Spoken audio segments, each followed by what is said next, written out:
And it's a miserable life. It's a miserable life. And that is that resistance, living your life in resistance. Things are not supposed to be the way they are today. And again, it's spectrum, because there's definitely a space for true grief and frustration. And we're all going to have trauma responses that we need to work on. But ultimately, believing that the things that are happening in life are happening to you and not for you leaves you to a life of pain and, frustration. You're listening to the Recovered Life Show, the show that helps people in recovery live their best recovered lives. And here is your host, Damon Frank. And welcome back to the Recovered Life Show. It is Monday with Kristina and Damon. How you doing, Kristina? I'm doing really well, Damon Frank. How are you? I am doing great. Happy Monday to you. Our favorite day in Recovered Life is Monday because we get to start it all over again. We get to do it all over again. It is. I love Mondays. We do our our check-in space on Recovered Life, and it's just such a good day. It's such a good day. Absolutely. It is. Everybody who's following along in the podcast, Monday, February 6th, 2023. We've got a great topic. You and I were, this show's more about just you and I chatting about what's going on in our own lives and about subjects that we hear on the Recovered Life that we want to kind of go a little bit deeper on, but whatever forum we can't. For all of those who listen to us on Clubhouse and enjoying that conversation an hour after this goes live on Monday, welcome. I'm glad that you made it here. It's kind of a good prep for our Clubhouse room that we do on Monday. But we're talking today about emotional sobriety. We hear about that a lot. What is emotional sobriety and how do you get it, Kristina? Go ahead, answer that in one sentence. No, it's impossible. But, I think that it's important to explain what emotional sobriety means, at least to me. And, it occurred to me in my early sobriety too.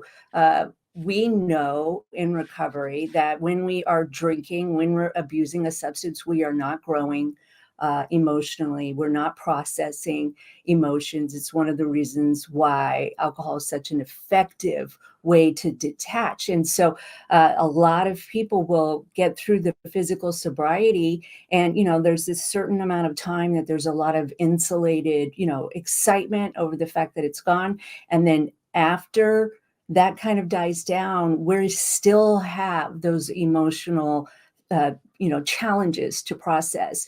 We still may not have the skills and the ability to operate in the world, to regulate our own emotions. And we all know those people that struggle with regulating and they pop off. And so emotional sobriety is also about that. It's about how we operate in this world and what kind of how we show up as a person.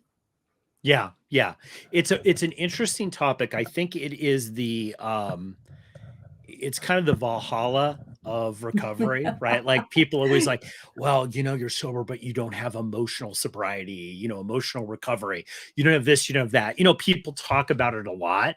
And I think one of the things that when we were doing this, I said, hey, Kristina, I think we need to kind of discuss, what is emotional sobriety first, right? Because I think a lot of people think, well, I don't have it, but they don't really know what it is. So I'm glad that you did a little a prep on that. I'm very big at saying like 12-step groups are a great way to be able to get you to neutral, right? Yes. And I think we talk about these in 12-step groups a lot. We talk about emotional recovery in 12-step groups a lot because once people hit that neutrality, meaning when they first come in, they can't really, right? Like they can't really get there. They can't be emotionally even necessarily and look at things objectively. But, I think one of the really benefits of the 12 steps is it does take you through this kind of spiritual transformation situation, this awakening, so that you can look at your actions a little bit more objectively. So I think like if we were going to like really boil down what is it, I think that's really kind of the starting point to emotional sobriety. Wouldn't you agree? I mean, Agreed. that's where it starts to begin. Yes, yes. And I'm so glad that you opened it up, because emotional sobriety to me means a much deeper relationship with self. It means that we actually process emotions as they happen, we don't squash them. And I think a lot of times we can judge somebody's emotional sobriety on how well they are operating in the world. And everybody knows that, you can be, pleasant to be around and be a raging codependent. So I think it's a much bigger individualized discussion about what is our value system and how do we live within that value system. Do we clean up messes with other people?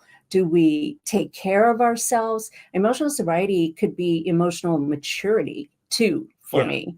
Yeah, it Yeah. wouldn't be just about a behavior. Kind of it, I mean, because let's be honest. Like, first of all, I think emotional sobriety, emotional recovery is kind of on a spectrum, right? I don't Mhm. think anybody's like, I've got it. It's kind of like the mumps or something. It's not like you all of a Nope. sudden, I've got it, right? So I think it's much more of something where it's more of an unfolding, which we talk about here on the Recovered Life Show a lot about, you know, becoming more and more and more comfortable with the emotions that you're feeling in early recovery, more and more and more comfortable with your response to things. I mean, it's easier almost to describe what emotional recovery is not, as Yes. opposed to what it is sometimes. Like, and I can give you the what's not, like always acting out on emotions, Mhm. always following Mhm. your emotions first before the whole check yourself before you wreck yourself thing, right?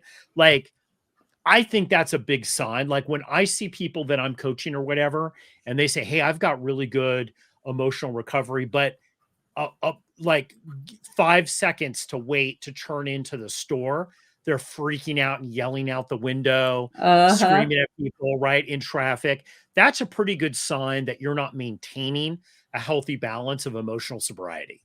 Totally, totally, and it takes work. It is about growing up and maturing. And, I love that that's even easier to see. We still have those other kinds of magical thinking that we can hold on to in recovery. And, really it comes down to it, and I even hate to say this because I hated it when people would say something to me. It comes down to accepting life on life's terms. But and taking action where we can make changes. So it's one of those, like you said, it's a process.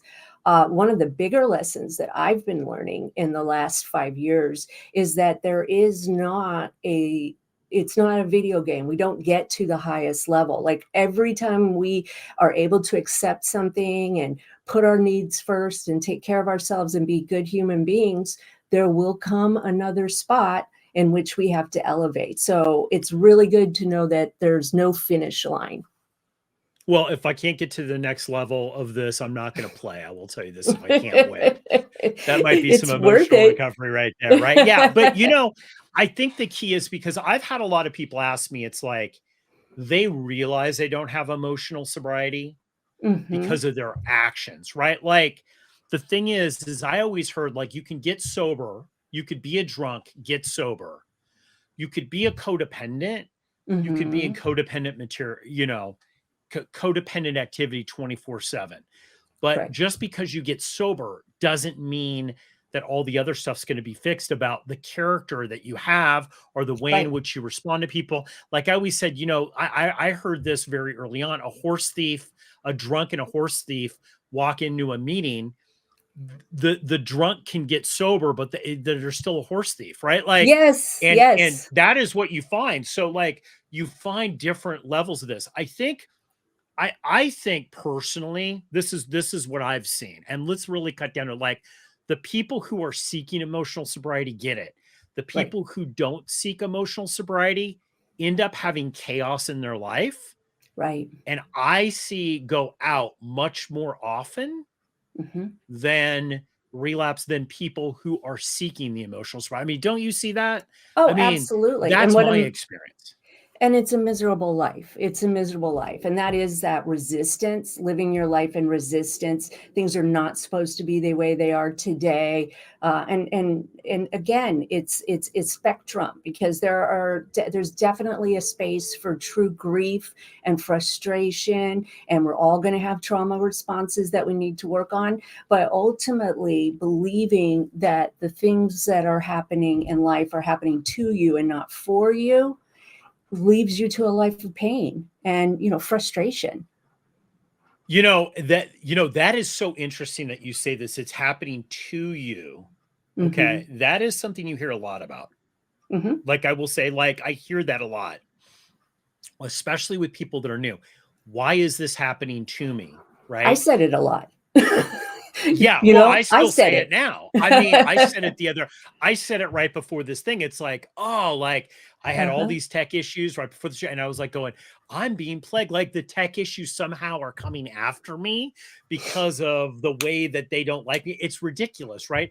It's magical thinking to Mm-hmm. think that all of these things are coming at you. This is also, I think, I'm going to throw another one out there, Kristina. Okay. And this is a clear sign that you don't have emotional sobriety when your emotional state is constantly being altered by people, places, and things. Yes. Bam. I'm going to Yep. say it right there. I mean, don't you see that? Like, if people, places, and things can manipulate you so much, if Mm-hmm. traffic, excuse me, or, you know, a bill that comes that's $35 more than you expected, right? If that can Right. wreck you, Mm-hmm. it's a pretty clear sign that you don't have emotional sobriety. Right, right. If you're not in charge and thinking on purpose, that's one of the things about, when working with a coach, what we do on Recovered Life is that extra conversation that's giving people the right tools and the ability to grow through things. We're not saying if something terrible happens to you, you're not allowed to have a reaction. What we're saying is that you don't go and cause harm to yourself and others with your reaction. You have the tools to live through it and see it. And, pain is relative. Something that feels very, very painful for somebody might have been something I learned in the first grade, but it's still relative. And I mean, that's why we have to keep having these conversations. That's why I love Recovered Life, because we do have these conversations about this. I needed tools. I was the biggest victim in the world, and a legitimate traumatic events happened to me. But if I continue to stay in that mindset, I will be re-traumatizing myself, not the parents anymore. So it's good. I think one of the things, Kristina, that is a clear sign of emotional recovery, like emotional sobriety, and being able to have this is having the appropriate emotional response for what's going on with you. That's Yes. where I started to kind of see it. I think in recovery, it's like a small nickel thing would happen in my life, and I would play it out like it was $100,000, if you know what I mean, right? Like Mhm. it was just not a good, I didn't have the appropriate response to things. And then as I started to get sober, as I started to get more and more sober, and I started to do the work and I started to go through the 12, especially for me, it was the 12 steps, and then get coaching and therapy and all this other stuff. What ended up happening was I started to have different responses to things that were much more appropriate. If it was a nickel circumstance, I didn't spend $100,000 on it, if you know what I mean. I know exactly what you're talking about. Yes, it's a very difficult process. When I work with people, there is a degree of grieving. Of actually going through things. It's very interesting what we will do. We will deny something that really happened to us and hyper focus on something that is maybe littler or definitely littler, because we're still trying to deny what really happened to us. So it's a fine line. I think that that's great for you. I know it certainly has been great for me, and I learned that from other people modeling. They were so kind. They're like, yes, I'm sorry. Yes, that's not great. And then they would gently push back and say, but you still have to show up and have your life. Like, you still have to be an adult. Yeah. You have the capability of being an adult, which was a really good thing for me to learn, because I didn't know that I could handle these things. And just being given that permission and perspective that I would make it through, so helpful. Well, they used to call these, I think the way in which that I got taught the emotional sobriety, I have to tell you, was I would have these severe reactions. I remember that I walked in once and I saw some people that were helping me in the whole process of getting sober. Hmm. And something had happened to me and it was so minor. I can't even remember what it was. Like, somebody said something at my job, or I couldn't do it. It was like a not a big deal thing. I had such this massive response to it, right? And um the guy looked at me and said, "Hey, quality problem, quality Mm, problem, quality problem. Like, these are all quality problems you shouldn't be having." And you're right. It's the modeling. I saw other people, how they reacted to stuff. And I said, "Hey, let me try that on," because like, that's what I love about recovery and about recovered life, is I could try things on. It's like, this doesn't fit me well. This fits me great. And what I did is I would try on other people's responses, honestly. I'd really? try on other people's responses and I would say, like, you know what? Like, I like how this person handled this. How come Sure. this person's not so rattled? And, and then on the flip side, like you were saying, that people said, "Hey, this is a big deal. Like, what Mhm. you're going on right now is a big deal." And sometimes emotional sobriety is not responding to big deals in an appropriate way, the Right. appropriate proportional response, right? No, "Hey, what you're going through here with your housing situation," because I had a major housing situation. I got sober in San Francisco in the middle of the whole tech boom thing, right? It was Mhm. a problem, right? Like, but it wasn't an unsolvable problem. And like, what I learned is like, "Hey, you know what? Um, I have options. They Yes. might not be the option I want. It might not be the option that's going to make me the most happy, but I do have options, and I need to not act like I have zero options." Right, right, because it's just taking you away from the solution and putting you in fear and causing more duress for your nervous system. I think it's essential for people to do this part of recovery. I know, like, both you and I went through the 12 steps, and there are lots of options. We have great coaches on Recovered Life, lots of places, but don't shortchange yourself, because when we let go of our anesthesia, we are most likely very raw bundles, bundled emotions and all kinds of things. So it's very normal to struggle with your reactions. It's very normal to not know exactly what to do. And having people around you to remind you, oh, this is a quality problem, or Yes. no, this, not say that's not a problem because this is what happened to me, but literally say, I know of people who've lived through this, and these are some options you can take. Very, very helpful. Absolutely. No, it is helpful. I think, when we come back from this quick break, Christina, you know what I want to do? I want to talk about steps people can take to get emotional recovery, because I think we talk about this a lot: emotional sobriety, emotional Mhm. sobriety. You have to have emotional sobriety.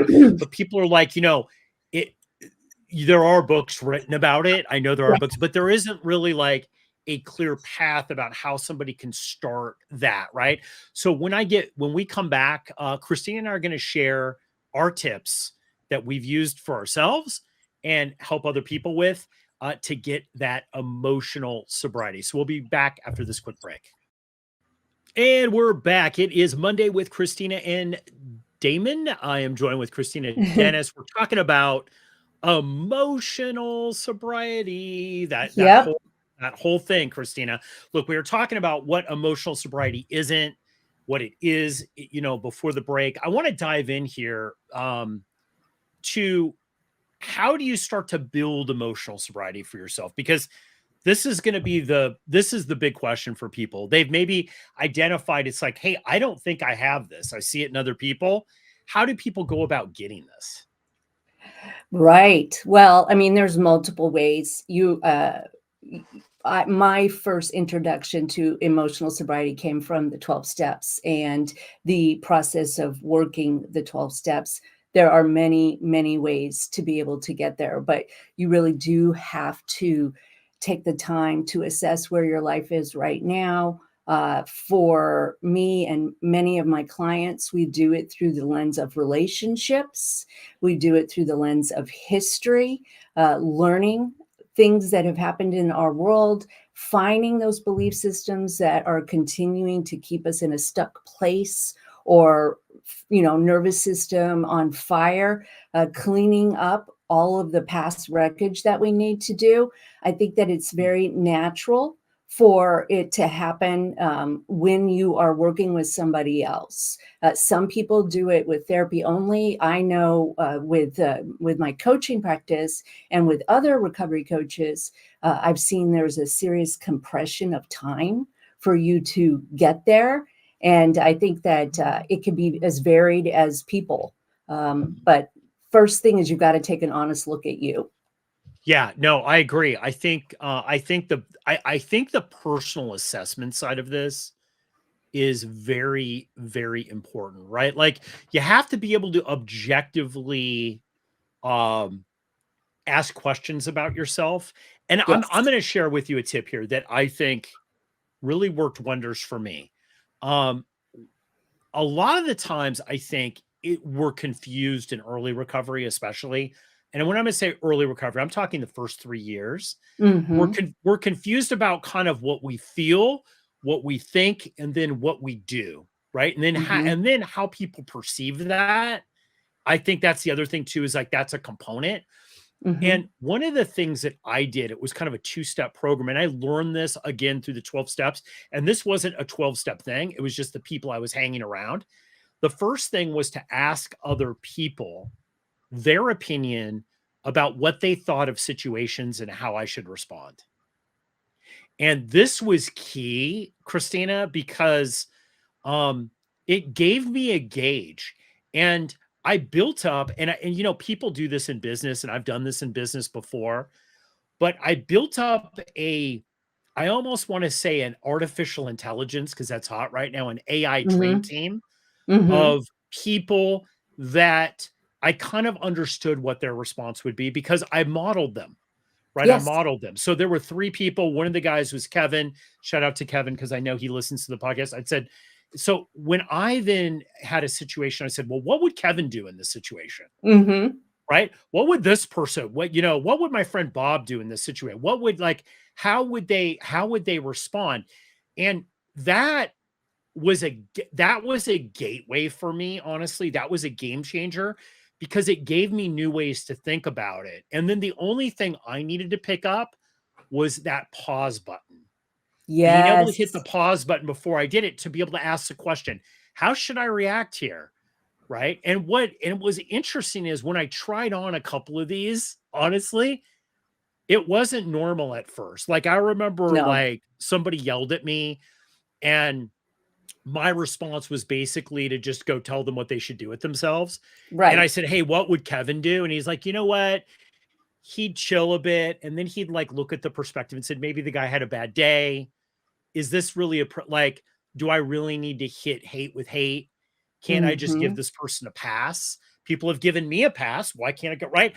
And what happened was, certain things started just become comfortable for me. And I was like, you know what? I just acted as if, until it actually happened.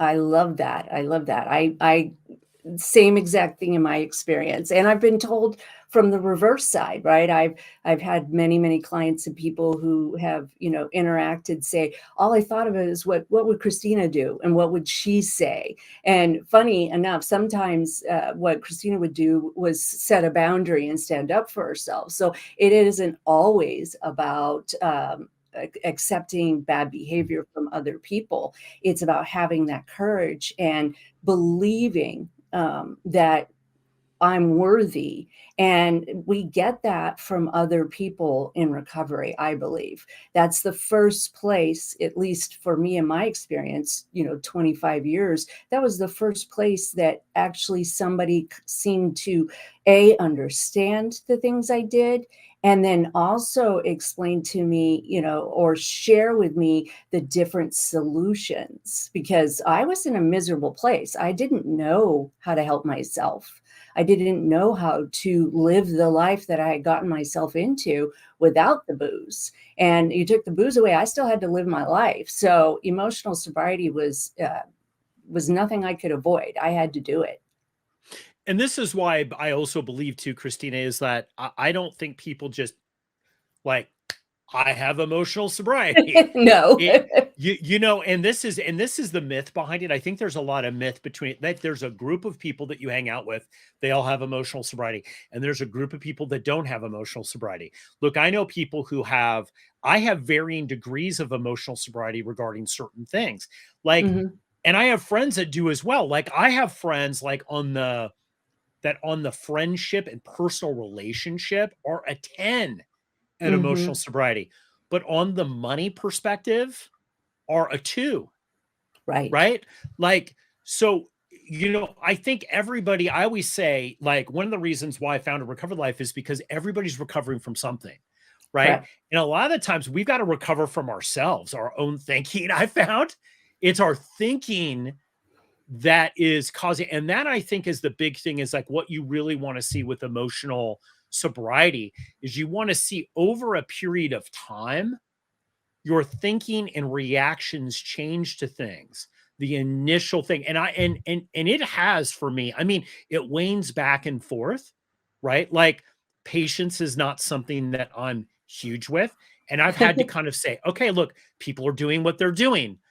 They're not thinking about me in traffic. Mhm. Leave Mhm. earlier if that's something you can control. Like, this is an overreaction to what's actually going on. You're 5 minutes late to the grocery store. No one's meeting you there. No one's Right. going to die. You know what I mean? Like, chill out. Like, it's like you have to practice emotional sobriety. It's not like you obtain it and then you've got it forever. Right, and I think you're really specifically talking about the language and the communication process and how we are communicating with ourselves. We talk to ourselves all day long, and this is around taking agency of your thoughts and taking that responsibility for directing your thinking.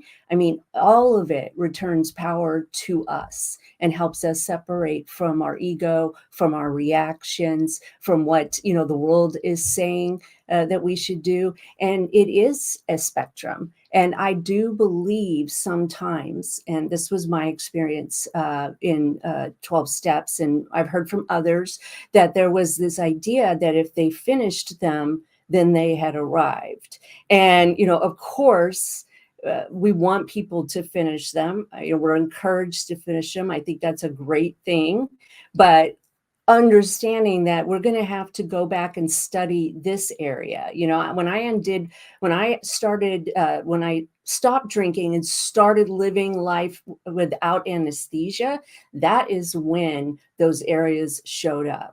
And I would do really well in one area, and then I needed to go work on another area. And there's Yeah. plenty of help in all of those. Yeah. I mean, where do you still feel that you're working on emotional sobriety in your life? Like, Absolutely. what are those areas like?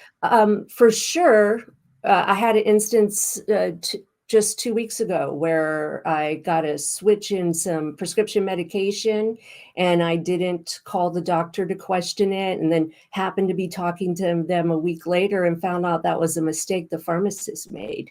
And so I'm looking at that saying, wow, I didn't put myself first. It was a simple phone call, but instead I went through 10 days of, serious physical ramifications from going off this medication. And so I still can look at myself and realize, wow, I do not plan well. I do not always put my needs first. I need to work on that. I really need to work Mm. on that.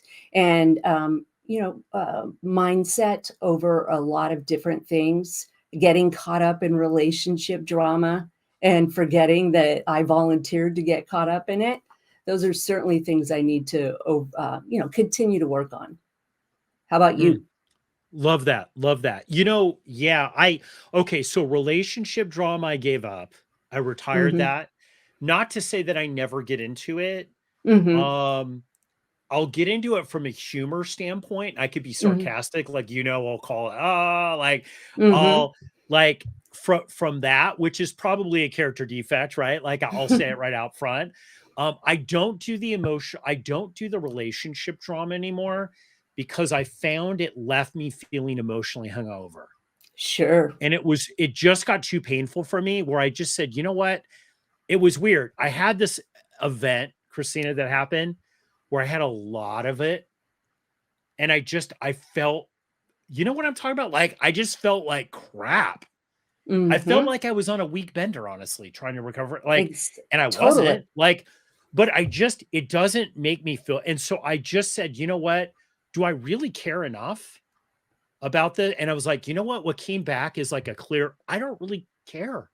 I don't really Nice. like the core of me, I don't really care. So a huge chunk of that came off. Now, again, I'm going to say, do I get sucked up into it? Yes, here and there, but I can let it go quicker. That's the key. I think for me, um, I still have, I said it before this, I've said it before we went on air. Like I still have a little bit of oh, are people out to get me kind of thing. Why is this all happening Mm. to me? Like I still have some of that. Um, I rewrite it quickly. I Mhm. do. I rewrite it quickly, right? So I see it, but I've noticed something that's kind of interesting, and I don't know if this has happened with you.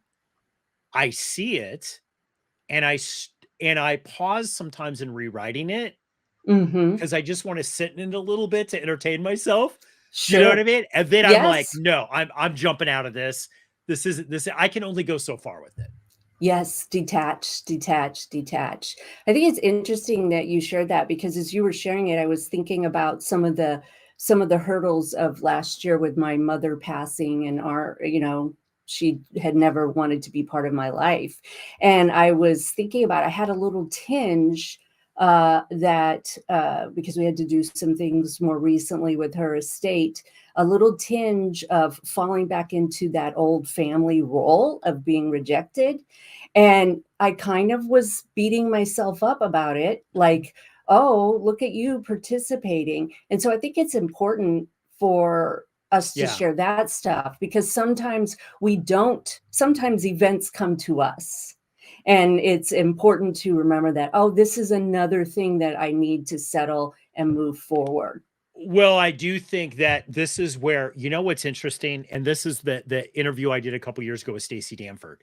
This Hmm. is where we separate trauma from emotional sobriety, character Yes. defects, is that I could have emotional sobriety but still get triggered by a trauma response. And Yep. as I'm being triggered, as it's happening to me, I can identify Yep. emotionally in a different place. Like, I shouldn't really be bothered about this. This is like so petty in the grand scheme of it. Like, why am I getting sucked up into that? I can have the awareness at the same time while I'm getting sucked up into it, right? And Right. I've noticed that is a really clear sign for me personally. Obviously, everybody's got to get diagnosed and go through those proper channels with trauma, but those are the things, honestly, those are those trauma patterns kicking in.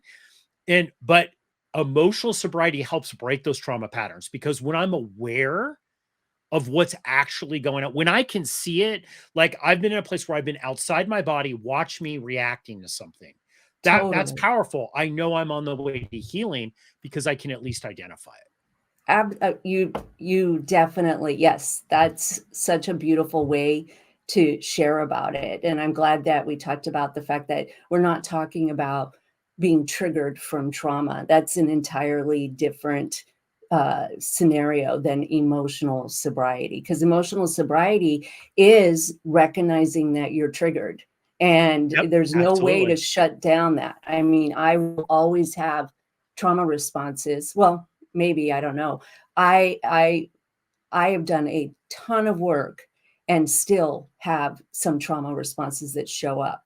But I Absolutely. know, yeah, but I know that it's not indicative of me. I love that. You know what, guys, we're going to write more about this at recoveredlife.us. Mhm. Check it out. We're going to do more episodes about emotional sobriety, emotional recovery.